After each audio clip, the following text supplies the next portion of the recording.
How to write answers in CS exams. तो आज ये वीडियो में आपको मैं बताऊंगा कि कैसे आप एक्स्ट्रा मार्क्स स्कोर कर सकते हो सही तरीके से आंसर लिख के आपके सीएस एग्जाम्स में। जब से मैंने स्टडी प्लान और स्टडी शेड्यूल वाला स्टडी टाइम टेबल वाला वीडियो अपलोड किया है तब से आप सभी का मैसेज आ रहा है कि अभी हमारा स्टडी प्लान भी रेडी है, स्टडी टाइम टेबल भी रेडी है, बट हमको आंसर लिखने के लिए कॉन्फिडेंस नहीं आ रहा। मतलब हमको समझ नहीं आ रहा क्या सही फॉर्मेट है आंसर लिखने का और कैसे लिखना चाहिए हमारा आंसर हमको आंसर शीट में। तो आज ये वीडियो में आपको मैं बताऊंगा कि मैं खुद कौन से फॉर्मेट में आंसर्स लिखता था मेरे सीएस एग्जाम्स में, ताकि आप भी वो फॉर्मेट को रेफर कर सको। और इसके साथ साथ मैं आपको 5 टिप्स दूंगा जो यूज़ करके आप एक्स्ट्रा मार्क्स स्कोर कर सकते हो आपके सीएस एग्जाम्स में। और ये मैं सिर्फ बोल के नहीं बताऊंगा कि कैसे आपको आंसर लिखना है, प्रैक्टिकली मैंने आपका सीएस एग्जीक्यूटिव का एक क्वेश्चन लिया है कंपनी लॉ के पेपर से फॉर रेफरेंस, ताकि आप प्रैक्टिकली समझ सको कि एग्जैक्टली क्या बोल रहा हूँ मैं और एग्जैक्टली कैसे आपको आंसर लिखना है। तो इसके लिए मैंने सीएस के एक क्वेश्चन पेपर से, कंपनी लॉ के क्वेश्चन पेपर से एक प्रैक्टिकल क्वेश्चन लिया है जिसको आज हम सॉल्व करेंगे ये वीडियो में। और ट्रस्ट में ये 5 टिप्स यूज़ करके आप इजीली हर सब्जेक्ट में 8 to 10 मार्क्स ज़्यादा स्कोर कर सकते हो। और ये एक सब्जेक्ट का है, वैसे एग्जीक्यूटिव में 8 सब्जेक्ट है, प्रोफेशनल में 9 सब्जेक्ट्स है। तो ओवरऑल अगर आप देखोगे तो एग्रीगेट में आप ये टिप्स यूज़ करके 60 to 70 मार्क्स ज़्यादा स्कोर कर सकते हो आपके सीएस एग्जाम्स में। आप आपके आंसर शीट में आंसर कैसे लिखते हो, आपके आंसर को कैसे प्रेजेंट करते हो, वो बहुत ज़्यादा इंपॉर्टेंट है। क्योंकि आप सोच के देखो, अगर आपका पूरा कंसेप्ट क्लियर है, आपको जो क्वेश्चन में पूछा गया है उसका आंसर आपको आता है, आपका कंसेप्ट भी क्लियर है, बट आप फॉर सम रीज़न सही से लिख नहीं पा रहे हो जो फॉर्मेट में लिखना चाहिए, या फिर जो तरीके से जो एग्जामिनर ने पूछा है वो आप लिख नहीं पा रहे हो सही तरीके से, तो आपको मार्क्स कैसे मिलेंगे? जबकि आपको आता है आंसर, आपको पता है कि क्या लिखना है, आपका कंसेप्ट क्लियर है, बट जस्ट बिकॉज आपका राइटिंग प्रैक्टिस नहीं है या फिर आपको पता नहीं है कि आंसर सही से कैसे लिखते हैं, आपको मार्क्स कैसे मिलेंगे?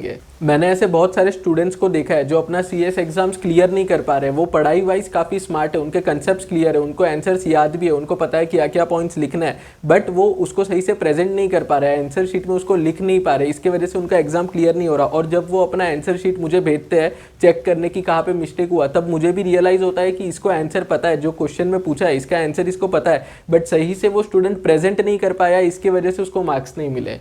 और आप एग्जामिनर के पॉइंट ऑफ व्यू से सोच के देखो, जो एग्जामिनर है जो आपका पेपर चेक करेगा उसके पास 100-150 ऐसे क्वांटिटी में पेपर्स होंगे। अब ऑब्वियसली वो सबको पास नहीं कर सकता, इतने सारे पेपर वो चेक करेगा, तो वो मार्क्स कब देगा, किसको पास करेगा? वो जिसका आंसर जिसने सही से लिखा होगा, जो पूछा है वो सही से लिखा है, सही से प्रेजेंट किया है, सही से उसका आंसर जो स्टूडेंट ने लिखा है उसको वो मार्क्स देगा। क्योंकि आपके आंसर शीट में कुछ तो यूनिक होना चाहिए, कुछ तो राइट होना चाहिए, तब जाके वो 100-150 आंसर शीट जो उसके हाथ में है उसमें से 50-60 बच्चों को वो पास कर पाएगा, उनको वो मार्क्स दे पाएगा।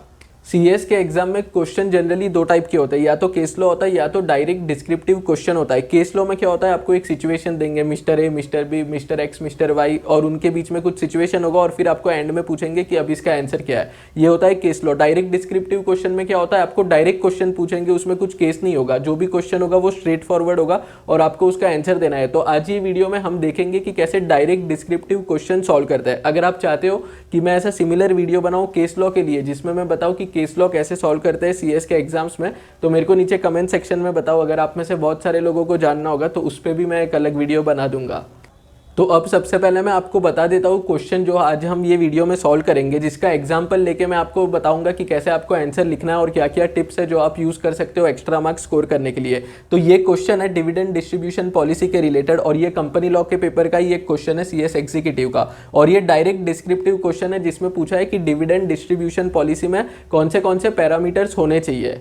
अब मैं आपको इसका आंसर बताऊं और टिप्स शेयर करूं कि कैसे एक्स्ट्रा मार्क्स स्कोर कर सकते हो, उसके पहले मैं आपको बता देता हूं कि ऐसा कोई भी फिक्स्ड फॉर्मेट नहीं होता। जनरली लोग पूछते हैं कि कौन से फॉर्मेट में लिखना है, स्टैंडर्ड फॉर्मेट लोग पूछते हैं, बट टू बी ऑनेस्ट ऐसा कोई स्टैंडर्ड फॉर्मेट नहीं होता। जो भी फॉर्मेट में आप कंफर्टेबल हो वो आप रेफर कर सकते हो, वो आप यूज़ कर सकते हो। मैं आपको मेरा फॉर्मेट बता रहा हूँ ताकि आप उसको ऐसा रेफरेंस देख सको। अगर आपको उसमें कुछ चेंजेस करना है तो आप उसको चेंज कर सकते हो आपके कन्वीनियंट के हिसाब से, बट मैं वो फॉर्मेट शेयर कर रहा हूँ जिसमें मैं खुद आंसर लिखता था।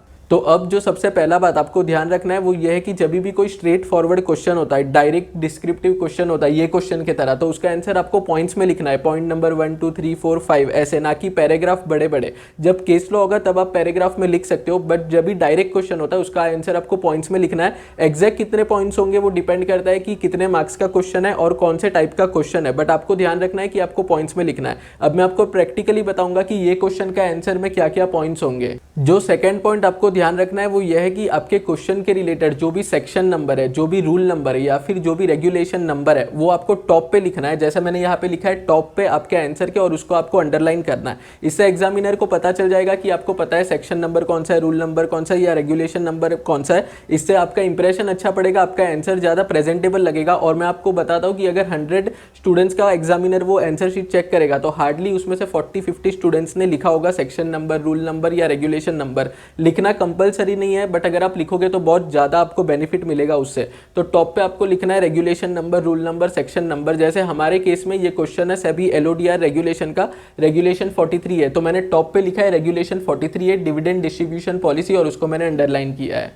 अब टॉप पे ये लिखने के बाद आपको आंसर का फर्स्ट पॉइंट लिखना है। फर्स्ट पॉइंट में आपको बताना है कि जो क्वेश्चन का आंसर है वो आ कहाँ से रहा है, मतलब वो प्रोविजंस कहाँ से आ रहे हैं। तो आपको इसमें लिखना है रेगुलेशन 43A ऑफ सभी LODR regulation 2015 deals with dividend distribution policy. जैसा मैंने यहाँ पे लिखा है, सिंपली आपको यहाँ पे सेक्शन नंबर या फिर रूल नंबर बताना है, या फिर कोई भी चैप्टर है या फिर शेड्यूल है जहाँ से ये आंसर आ रहा है वो आपको यहाँ पे बताना है, ताकि एग्जामिनर को पता चल जाएगा कि जो आप बताने वाले हो आंसर में वो प्रोविजंस कहाँ से आ रहे हैं। अब जो थर्ड और one of the most important tip है वो ये है कि जो भी आपका क्वेश्चन है उसके रिलेटेड जो टॉपिक है उसका आपको मीनिंग एक्सप्लेन करना है 2-3 लाइन में सिंपल लैंग्वेज में। जैसे हमारे केस में ये क्वेश्चन है डिविडेंड डिस्ट्रीब्यूशन पॉलिसी के रिलेटेड, तो आपको बताना है कि डिविडेंड डिस्ट्रीब्यूशन पॉलिसी का मतलब क्या है 2-3 लाइन में सिंपल लैंग्वेज में। डिटेल में आपको नहीं बताना है, खाली 2-3 लाइन में बताना है कि एग्जैक्टली क्या होता है डिविडेंड डिस्ट्रीब्यूशन पॉलिसी। तो ये हो गया हमारे आंसर का सेकंड पॉइंट, जहाँ पे मैंने सिंपल लैंग्वेज में बताया है कि डिविडेंड डिस्ट्रीब्यूशन पॉलिसी का मतलब क्या है। जैसे आप देख सकते हो 2-3 लाइन ही मैंने लिखा है, उससे ज़्यादा नहीं लिखा है।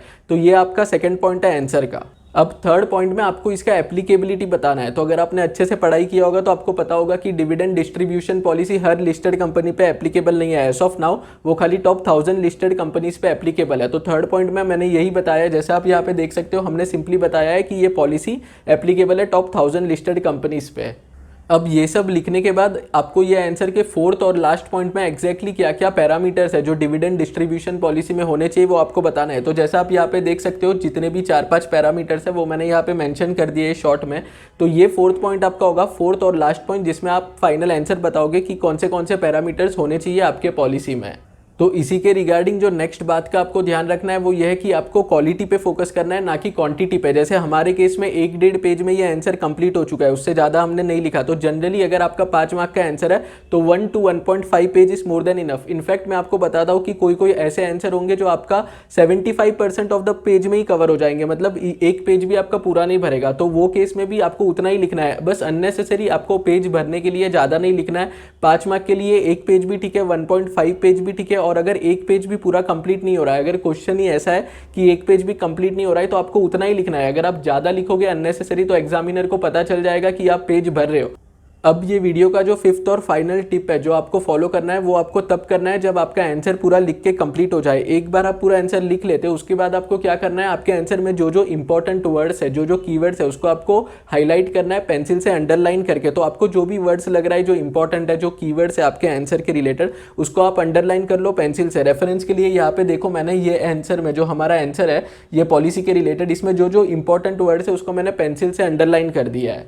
ऐसे हाईलाइट करने से ज़्यादा प्रेजेंटेबल लगेगा आपका आंसर और एग्जामिनर का ध्यान जाएगा कीवर्ड्स पे, क्योंकि हर किसी ने ये कीवर्ड्स इंक्लूड नहीं किए होंगे, हर किसी ने रेगुलेशन नंबर नहीं मेंशन किया होगा, एप्लीकेबिलिटी मेंशन नहीं किया होगा। तो ये जो कीवर्ड्स है जब आप हाईलाइट करोगे तो एग्जामिनर का इस पर ध्यान जाएगा और आपको ज़्यादा मार्क्स मिलने के चांसेस बनेंगे। और अगर आप ऑब्जर्व करोगे तो आपको पता चलेगा कि ये 1 to 1.5 पेज में हमने पूरा आंसर कॉम्प्रिहेंसिवली बता दिया है। मतलब हमने पहले बता दिया रेगुलेशन नंबर कौन सा है, फिर बता दिया एप्लीकेबिलिटी क्या है, और उसके बाद हमने जो एग्जैक्टली पूछा था कि कौन से पैरामीटर्स है वो भी बता दिया। उसके साथ साथ हमने ये पॉलिसी का मतलब क्या होता है वो भी बता दिया। मतलब पूरा कॉम्प्रिहेंसिव आंसर हमने अटेम्प्ट किया है 1 to 1.5 पेजेस में। तो ये है फाइनल आंसर, जैसा आप यहाँ पे देख सकते हो। आप इसका स्क्रीनशॉट ले सकते हो रेफरेंस के लिए। और आई होप जब भी आप आंसर लिखोगे आपके एग्जाम में तो ये सारे पॉइंट्स को आप ध्यान रखोगे और इसको इंप्लीमेंट करोगे। आई विल रिपीट, ये कोई फिक्स्ड फॉर्मेट नहीं है, आप अपने फॉर्मेट में आंसर लिख सकते हो। बट जो मैंने आपको टिप्स बताए, जो मैंने आपको स्ट्रेटेजीज बताया कि आपको क्या इंक्लूड करना चाहिए, आपको उसका ध्यान रखना चाहिए। बाकी फॉर्मेट आप आपका भी यूज़ कर सकते हो। अगर आपको वीडियो अच्छा लगा है तो वीडियो को लाइक कर देना और thank you very much for watching this video.